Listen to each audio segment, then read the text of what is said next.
à tous et à tous pour une nouvelle vidéo. Oh, ça y est, ça fait un petit moment. Hein, c'est vrai, on est d'accord, on se l'avoue. Ça fait un petit moment qu'on n'a pas fait de catalogue. Bon, moi, je veux dire, ça fait pas longtemps. Hein, pour vous, ça fait pas longtemps, mais moi, ça fait à peu près 15 jours, 3 semaines que j'ai pas fait de vidéo de catalogue. Parce que je les ai enregistrés bien fort longtemps pour que tout soit disponible pour le début d'année. Donc du coup là, moi ça fait au moins 3 semaines que j'ai pas fait de vidéo sur les catalogues. Donc du coup ce qu'il fait c'est qu'on va retourner un petit peu. Je vais y retourner moi parce que vous, ça a été fait quelques temps il y a, hein. Vous m'avez compris. Donc du coup aujourd'hui nous allons découvrir des bons catalogues, on va dire des catalogues allemands. Hein. Pour info, il y en a certains, c'est simple. C'est des catalogues, on va dire, comment je peux dire, alsaciens, parce que Vulcan, on va voir du Vulcan, c'est, on va dire, des catalogues assez traditionnels, on va dire, allemands et tout ça. Et aussi français, parce que Vulcan Luxe, c'est un truc qui est entre les deux. Je crois que Vulcan Luxe, c'est strasbourgeois. Je m'en rappelle plus, bref. Et donc, du coup, on a vraiment pas mal de choses. Alors, j'ai quelques petites docs, hein, voilà, bon, franchement, ça fait plaisir. Mais on va découvrir ça. Alors, bien sûr, j'ai fait de l'allemand, mais ça fait une paire d'années que j'ai pas repratiqué de l'allemand. Non, là, donc, je vous laisserai, bien sûr, quand ça sera en téléchargement, de vérifier tout ça. Bon, bien sûr, c'est allemand, hein, voilà, je peux pas avoir un catalogue allemand, 100% allemand en français, hein, c'est compliqué. Donc, du coup, on va pouvoir commencer. Alors, voilà, donc, nous avons déjà Vulcan. Alors, c'est la société Vulcan, c'est allemand, hein. Voilà, pour y voir clair, il faut éclairer. Oui. Voilà, donc, les mineurs Vulcan, donc là, ils expliquent un petit peu. Donc là, voilà, donc on a des petits machins, j'aime bien. De toute façon, c'est le format, c'est vraiment le luminaire, on va dire, par défaut. Ben, l'éclairage par défaut allemand. Hein. C'est, voilà, des gros machins. C'est, voilà, c'est des petites brochures, là. Donc c'est vrai que c'est assez compliqué parce que de l'allemand, j'en ai pas des masses. Bon, si j'en ai quelques-uns quand même, mais bon. Vulcan, alors celui-là, il est vraiment bien. Alors, bien sûr, c'est du... c'est vraiment des trucs très intéressants. Pourquoi? Parce que, voilà... Donc c'est vraiment allemand. Logo Vulcan. Donc pourquoi pas le refaire à l'occasion, ce serait bien. Donc on voit, regardez comme c'est beau là. Regardez, on voit des barres. On voit des barres fluo. Là. On voit des... Il y en a plein que je connais qui sont là-bas de l'Alsace. Et franchement ils sont bien. Ils connaissent ça. Donc du coup là ils sont de l'Alsace. Puis là des pots de fleurs en quantité, en veux-tu en voilà. Voilà des trucs vraiment traditionnels. Donc voilà, on voit très bien là. Ah, ça c'est traditionnel allemand. Alors je sais plus, il date de quelle année, soit 76. L'autre, la petite doc, elle date de... Ah, j'ai pas marqué de doute. 1976, donc du coup c'est vraiment les vieilles machines. Alors c'est bien parce qu'ils avaient des réflecteurs qui étaient, on va dire, qui pouvaient tourner. Donc du coup c'est bien, ça avait par une portion vraiment propre. Donc c'était vraiment bien ces machins là. C'était vraiment de la bonne qualité. Oula, attends. Là. Ah d'accord, ok. Là donc, bien sûr c'est des références, hein, tout ce qui est allemand, généralement c'est des chiffrages. Donc on dirait des coffres carrés. Par contre là, je vois. Voilà.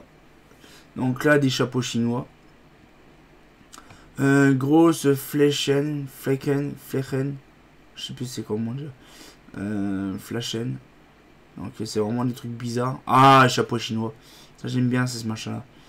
Il y en a en Alsace, à N6 j'en ai fait en machin. Ah bon, attends, je vais faire comme ça. Voilà, c'est mieux. Donc là, du coup, franchement, c'est impressionnant de voir quand même. Ça, franchement, c'est...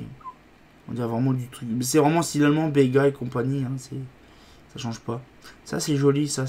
On connaît un petit peu la version Luna chez Progelux. En fait, dans les années 70, ils avaient toujours le même modèle, en fait. Ça, on dirait vraiment un luminaire, on dirait une carène ou je sais pas quoi.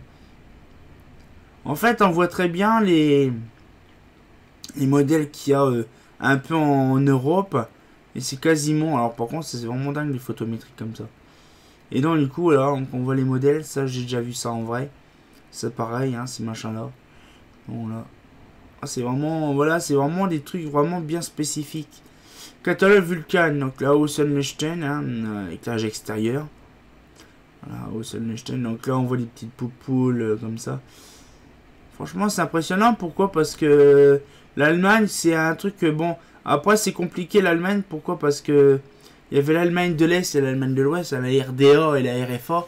Et c'est assez compliqué. Pourquoi? Parce que c'est deux trucs différents. Donc, dans les années 76, c'était encore l'Allemagne RDA et la RFA. Donc, du coup, c'est compliqué d'avoir des modèles bien définis dans toute l'Allemagne. C'est pour ça que l'Allemagne, en fait, Vulcan, il y en a beaucoup du côté Est. Non, Ouest. Tout ce qui est Vulcan, c'est plus côté Ouest. Ouest, ça. Et tout ce qui est AK électrique et tout ça, c'est plus Est de l'Allemagne. C'est pour ça qu'on n'en voit pas dans l'Ouest. Voilà un petit peu, donc voilà un petit peu les machins.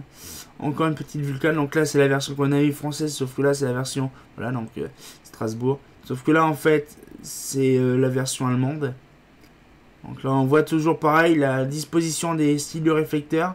C'est vraiment dingue en fait ce qu'ils faisaient vraiment les Allemands, de faire des luminaires modulables pour les réflecteurs. Ça doit être très récent parce que vu comme c'est, voilà, donc ils montrent un peu les systèmes d'optique. Franchement, c'est des trucs bizarres quand même, assez angulaires, assez géométriques, hein, les luminaires allemands, de toute façon. Voilà, un petit peu. Et là, on va passer à l'AEG. Donc l'AEG Stradasol.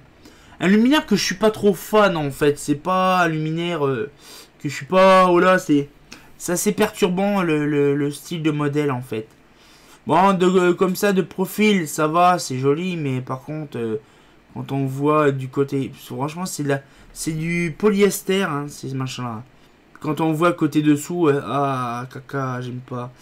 Là, donc, bien sûr, un Licht technique. Donc, technique, lumière technique, ou un truc comme ça. Donc là, après, voilà, donc, ils expliquent un petit peu le truc. Donc là, c'est bien sûr une version française.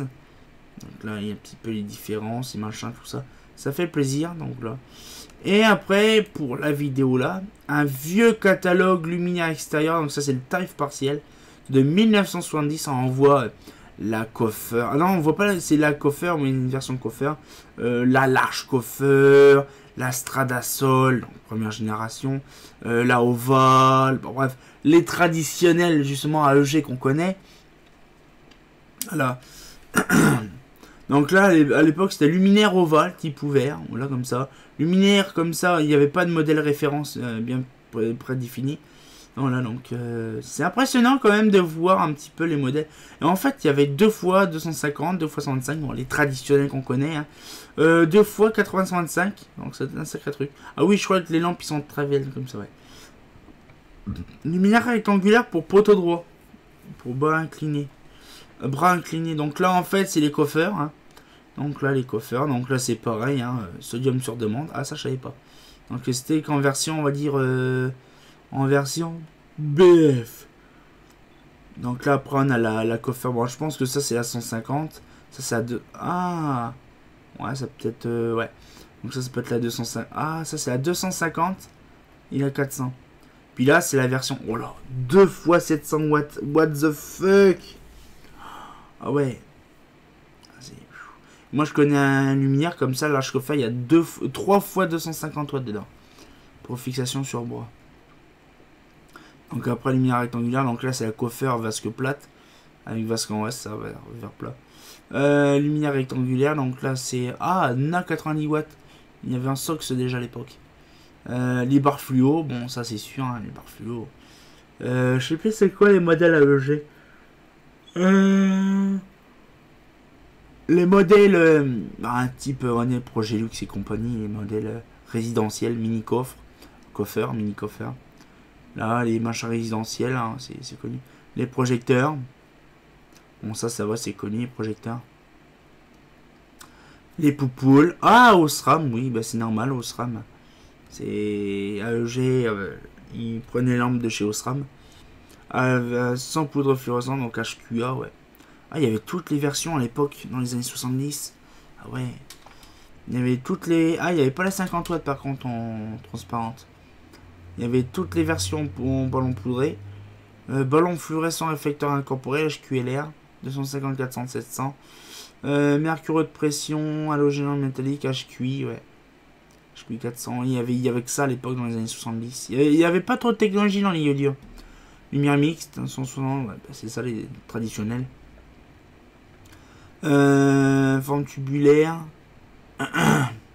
Ah, il y avait plusieurs sortes différentes. Et puis il faut dire quand même qu'elle est en Osram allemand, c'est différent. Hein. C'est pas normal. HQLS. Ah oui, par contre, je connaissais pas ça, HQLS. Nous, c'est la version super deluxe ou deluxe, mais lampe à vapeur de sodium, haute pression, nav. Ah ouais, ça c'est transformateur machin. Ouais, ça va, il y avait pas mal de choses. Non, franchement, c'est un petit sujet de vidéo très intéressant sur les catalogues allemands. Bon, il y a du français, mais bon, vous avez compris le système, c'est les catalogues, on va dire, la marque allemande, hein, bien sûr. Vulcanlux et AEG, c'est allemand. Hein. Donc, du coup, ce qu'il fait, c'est qu'il y a encore plein de catalogues AEG à scanner. Il y a d'autres marques aussi, je ferai une autre vidéo là-dessus. Là, je vous ai montré les petits trucs très intéressants, ça fait plaisir quand on voit... voilà, des trucs très intéressants. Franchement, je suis en train de regarder. Il y a des choses très très ludiques, on va dire, très bien. Parce que moi, j'adore, on va dire, les luminaires allemands, les machins comme ça. Du coup, je pense que je mettrai celle-là en miniature. Bon, je verrai. Je pense que je prendrai celle-là haut, je verrai. Ça peut être une très bonne idée. Donc, du coup, là, j'espère que la petite vidéo vous a plu. On sortit encore pour une nouvelle vidéo avec d'autres catalogues qui sortiront plus tard, bien sûr. Et comme de bien entendu, bah... ça fait plaisir. Ah, c'est pas faux.